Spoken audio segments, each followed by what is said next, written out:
If there is a will, there is a way. People have invented things in the world by thinking about them first and visualizing them. They put their will into it and then it materializes. And you know, when people leave a will, you know, you don't know when that will would be active. Like, you don't know when that person's gonna die.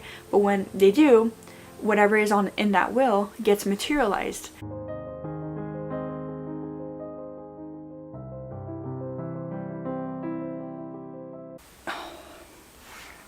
Honestly, you need to unlock those doors in your mind, you know? You have to feel free. You have to feel like you can change your reality if you don't enjoy what you're seeing right now. Right now, I'm just telling myself I'm free. I don't fear anything. I'm not anxious. I'm love. I'm light. I'm healthy. I'm writing. I am the creator of my reality. Nothing is embarrassing. Nothing is cringe. I'm free. I'm stretching my body. I'm taking care of my body. My shoulder injury does not exist. It's just a temporary lapse to build a stronger body. I don't know. When I did shrooms earlier this year, I just had my brain unlock all the doors, and then you go back into the real world and you realize, oh, it benefits most of the people that haven't unlocked those doors for you to be locked behind those doors. So shame, fear, people telling you how to live your life, what to do with your life. And it's crazy how easily you can fit back in if you're not the awareness behind what's happening in your brain and what's happening in your life, you know? And so I've been into manifestation, especially in the last 2.5 years. And what convinced me is the concept of visualizing, because I remember when I was a kid, from like ages 7 to 14, every night I would cry myself to sleep and I would pray that my parents got back together, and I would picture it and I would see it and I would hold it in my heart. And you know what happened? 7 years. Can you imagine a child doing that for 7 years, crying every night, wishing for a happy family, her parents to get back together? The moment I just released it, my parents got back together the next month. And I was like, I don't know how to explain it. Not that I wasn't grateful or happy, but I was over it. And this is how I realized that I have been unconsciously and sometimes consciously manifesting in my life. Sometimes I write stuff in my stories, my books, my novels. I remember this story, I'll call it the calendar story. It's my book that I have yet to finish. I mean, I'm almost done, but every year I procrastinate, and I feel like when I'm ready, I'll be able to finish it for good. But in this story, I have a character that does a master's degree, and she actually ends up moving to France. And listen, I don't know if it's my subconscious telling me you can do a master's degree and you are eventually going to move to France. But the funny thing is, I wrote that and I did not think that I'll ever be able to get a master's degree. I had no idea how it even, like, I was in my undergrad. I had no idea how I would even get myself into a master's degree financially. And just because I had severe depression and I had really a hard time in school. I've actually had a hard time in my life for, I think, the 10-15 years of that period of my life. And so I was like, there's no way. And I didn't even think about a master's degree until 2 of my professors approached me and they said, we've recommended you for the master's program and we want you to go to the master's program and we will write the letter of recommendation for you.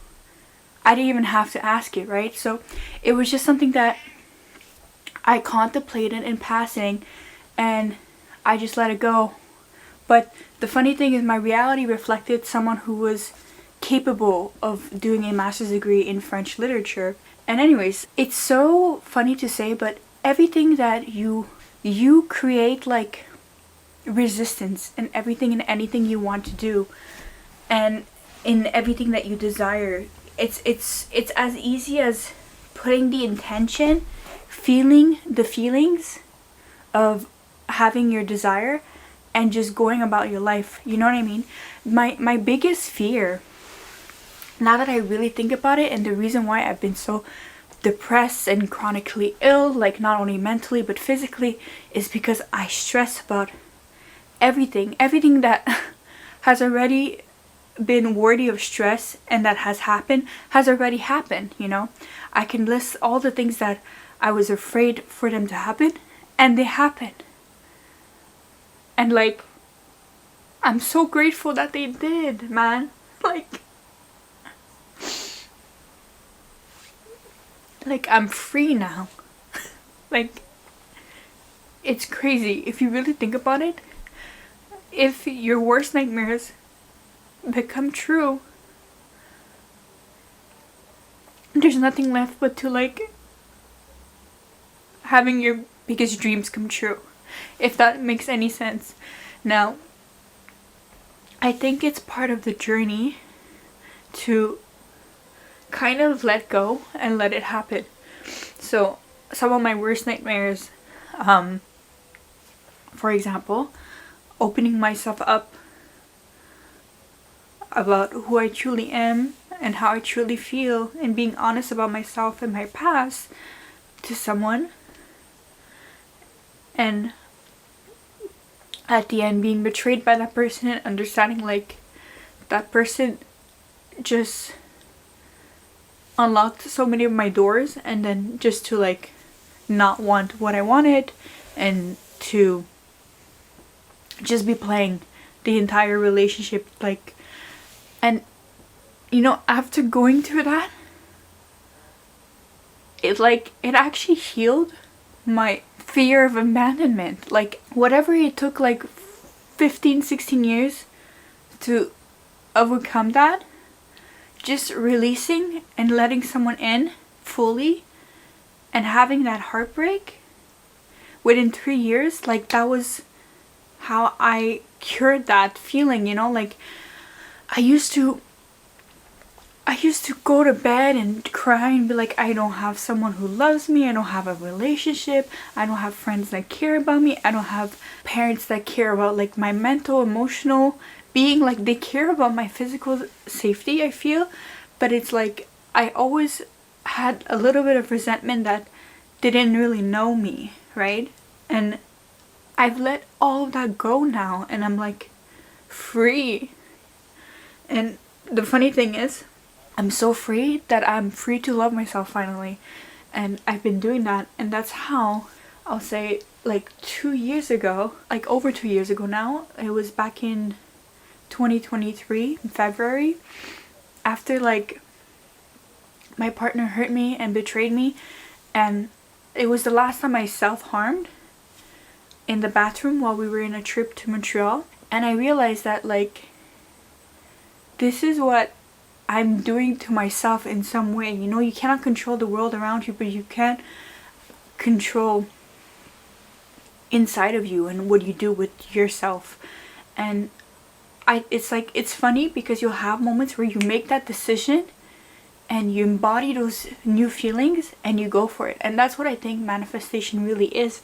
So I just said, I never want to be that person that has to lock myself in bathrooms and like look for something sharp in a bathroom ever again. It took years. It took so many painful situations, and I'm not gonna say I've never thought about self-harming again since that point. Of course I have, but it's never to like the extent or to the really the severity of what used to be.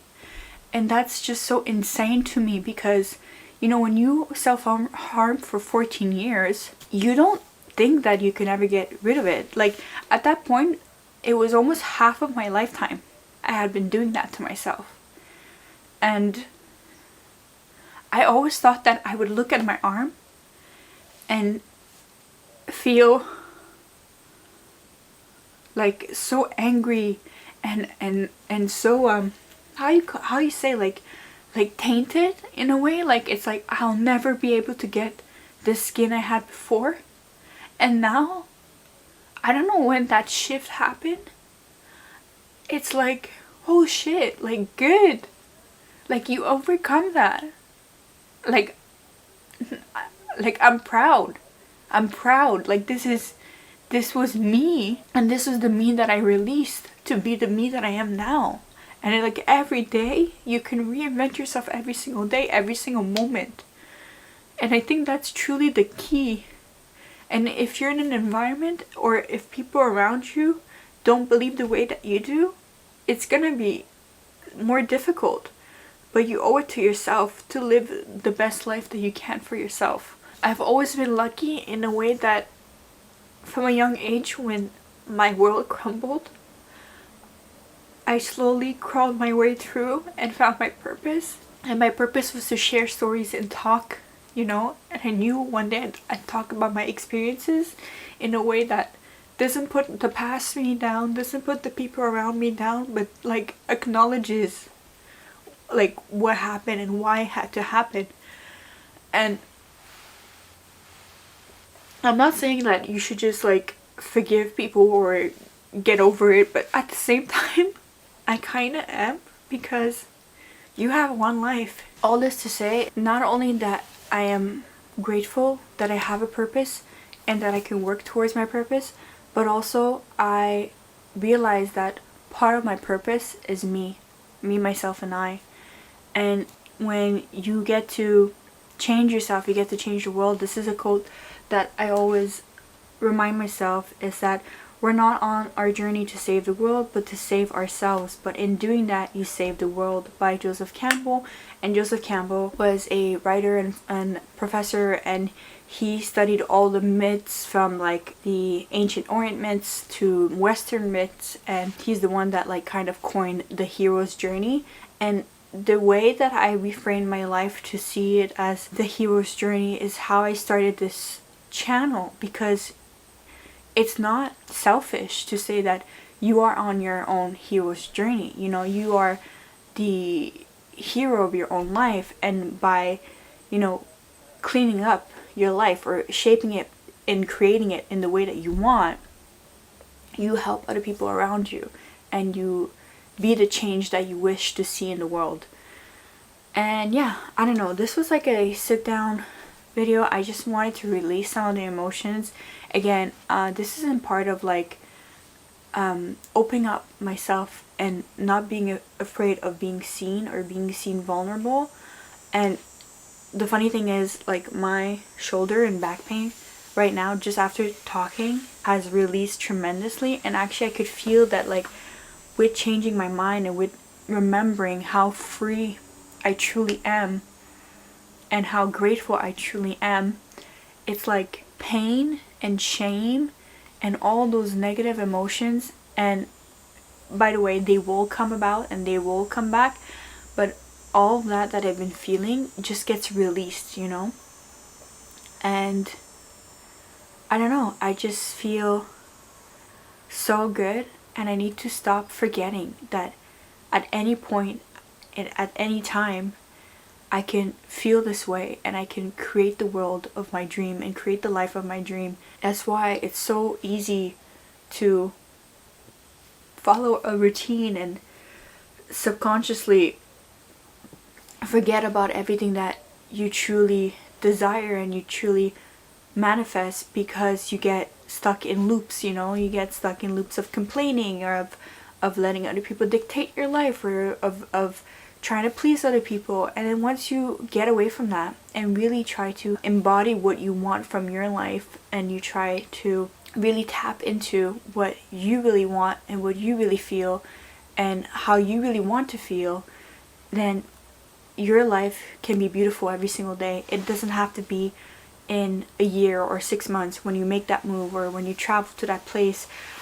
But the funny thing is, once you start accepting your life and accepting yourself and accepting that you can change and you will change and you are changing at every moment of your life, those big milestones don't even feel like they're unreal. They just feel possible. There's this quote that I don't know if I took it from somewhere else, but that I always remember: when I don't write, it's me resisting myself. It's me resisting my true desires, and it's me putting roadblocks that don't have to be there.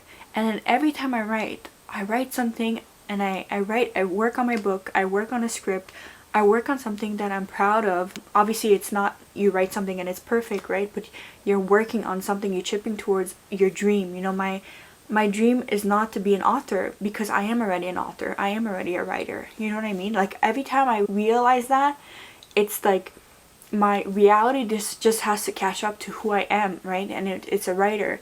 And so my goal and my duty to myself is to write. And that's simple. Once I remember it that way, it's so simple. So every time I write and I start getting back to myself, my true meaning, I realize that writing makes everything possible. And it's funny because if you think about the manifesting world, scripting is what people do to script and rehearse and see the life that they want and embody the life that they want. And I like consciously have been doing that all this time with journaling and writing, and just by consciously changing the way I write about myself or the way I write about my life, I see the changes that happen in my life. And like I said, it's a journey. It's not always perfect. It's not always instant.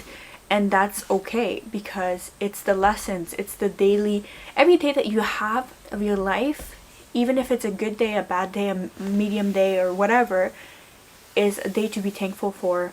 And I'm saying this as someone who's been severely suicidal for over a decade. You know, in your most formative years, I've been the most suicidal I could ever be. And now it's like I'll have that thought, but it's a passing thought because I don't align with it anymore. I understand that it's a possibility if I wish for it, or if I want it, or if I really feel like that's my way of going out. But now it's just insane to me, because I did that with my brain. I cured and healed myself in brain and body just by, in some way, sheer will, if you understand it that way. Like, my dad always told me when I was younger, if there is a will, there is a way. And he always told me, never say never. And it's funny, as I'm growing older, I feel myself repeating those words back to him. And it's true, because if there is a will, there is a way. People have invented things in the world by thinking about them first and visualizing them. They put their will into it, and then it materializes. And you know, when people leave a will, you know, you don't know when that will would be active. Like, you don't know when that person's gonna die. But when they do, whatever is in that will gets materialized. You know, the way he told me never say never is because for those 7 years, like I said earlier, I was praying, manifesting. And by the way, I'm not religious. I was not raised with any religion, because both of my parents came from different religious background. And this spirituality, inner spirituality, is something that came to me through all these years of searching and reading and consuming stories and observing the world, observing myself. So when I say praying, it's like I wasn't praying to a god. I was just saying, please, please, please, please, please let my parents get back together. Let my parents get back together. Let me have a happy family. Please, please, please, let, you know. And I would go to bed crying and saying please, please, please, and thinking about it and trying to visualize it. Without knowing. Obviously, when you're a kid, you don't know about these things. I knew, like, people prayed in prayer, so I guess in some ways I knew that, but I wasn't a spiritual or a believing person, and I wasn't, like, part of any really religion. I've only been in the proximity of religious people, if that makes sense. So it's truly insane. And I remember there's so many times where life took something away that I forced myself to want, because I needed to like appear or follow the script of other people. I remember when I was in Montreal, and in Montreal, when you go to high school, you have grade 11, and then you go to CEGEP, which is college, and then you go to university. And I remember at grade 11, I applied for science program in college CEGEP, and I didn't get accepted. But around that same time, my parents wanted to move to Ontario, and then we did. I ended up having to do the grade 12 here in Ontario in Canada. So when I did grade 12, again, I was resisting, I was pushing. So I took math classes, science classes, biology. I'm not too sure if I took any English or writing class. No, I took a French class, okay? And the funny thing is, out of those 4 classes, only the French class I actually enjoyed, and that's how I fell back in love with the French language and French literature, because that was the only class I enjoyed, okay? I thought that, I left Quebec, I left a French speaking place, I'm gonna be separated from the French language, but actually I ended up being closer than ever to the French language and literature in some ways. So that first semester I was so miserable, I had no friends, I was so lost, and I was pushing myself to be smart and be into like STEM classes, right? To be mathematically aligned, and to, eventually maybe I'll become a doctor or a lawyer or a vet or something like that. And I just remember how miserable I was and crying, and I remember thinking like, I don't want to study this. I'm just forcing myself to study this. And me, when I don't want to do something, I start to suffer terribly. It takes like 100 times the effort to actually succeed in something I don't like versus something I do like, right? Because my intention is not there, my heart is not there, and I'll beat myself up, and that's a shame spiral, right? So I did not get good grades. For the first time in my life, I really did not get any good grades, and almost like flunk out the whole semester. And then I remember that year in November, I attempted my first NaNoWriMo, and I wrote my first 50,000 novel in one like kind of month. And before that, I had been writing a story online, which by the way is still online, and people are reading it now 15 years later. They're reading and enjoying it, and I'm so happy. See, things like that, when you do things for yourself that you love, it always ends up being rewarding. Anyway, so that year I wrote that book, and I realized, what am I doing? I cannot keep going like this. I cannot take more science and math classes. I need to go and do me. And then the second semester I took English classes. So I took an English class, I took a writing class, I took English literature class, and I think it was like a kind of like political science class. And I do well in those classes too, because I love thinking about current issues. And yeah, so I took those 4 classes, and my GPA went from, I don't know, probably like a low 70 to a high 90 just by taking those classes and having that French class.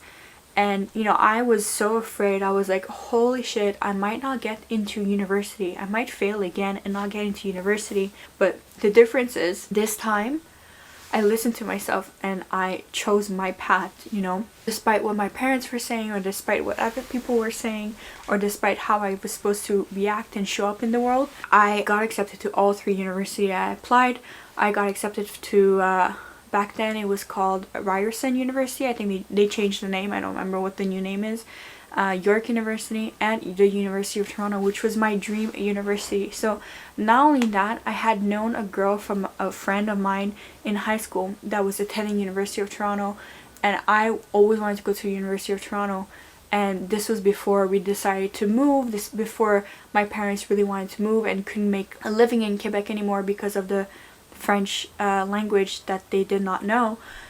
And it's crazy that I didn't get accepted in Montreal. I moved to Ontario, and I got into my dream school studying my dream subject, which was English literature. Like, when you think about it, rejections really are redirection, and they are nudging you and telling you like, this is not what you really want. You're just playing it safe, or you're just lying to yourself, you're betraying yourself. And I really do believe in that. And now I feel like I'm tired of relearning that lesson. I'm tired of hiding my true self and hiding who I am. I'm tired of abusing myself in a way. You know, you kind of let other people abuse you because you don't stand for what you want or what you want to do. And obviously there's more nuance to that. I don't say that anyone is deserving of abuse, but please do not be the one to abuse yourself. Please do not be the one to betray yourself. This is the whole purpose. I started this channel with the purpose of not just helping other people, but mostly helping myself and understanding myself and documenting myself in my mental headspace, you know? I realize I have to be more honest. I have to be showing up more as myself, not as a curated version, or not wait until I feel 100%. Like, that's how many times I gave up on this channel is because I just betrayed myself, or said to myself, I have to come back when I lost this amount of weight, when I look like this, when I feel like this, when I make this amount of money, when I, you know, and this is not how it works actually. How it works is that you just do it, and you just believe in yourself, and you believe in what you want. And that's something that you will constantly learn and learn and learn and again until you adapt and you accept and you finally stop resisting. Start being free. Free. Like, people think that freedom is only monetary or in relation to your environment. And yes, of course, yes. But it really starts with your brain. You know, I'm so free right now, and the reason why I keep reminding myself that is that I would wake up every day anxious, crying, feeling like I will die or something bad's gonna happen. That premonition feeling of badness, I had that every day. I could not escape addictions. I could not escape self-harm. I could not escape my own brain, my own body. And I'm free now because I still have problems, but I can overcome them now. I have the tools, and they're all within myself. And I just want everyone else to be free as well. And I just want to put my money where my mouth is and to show up as myself. You're always more free than you think you are. And it's unfortunate to be enslaved mentally or emotionally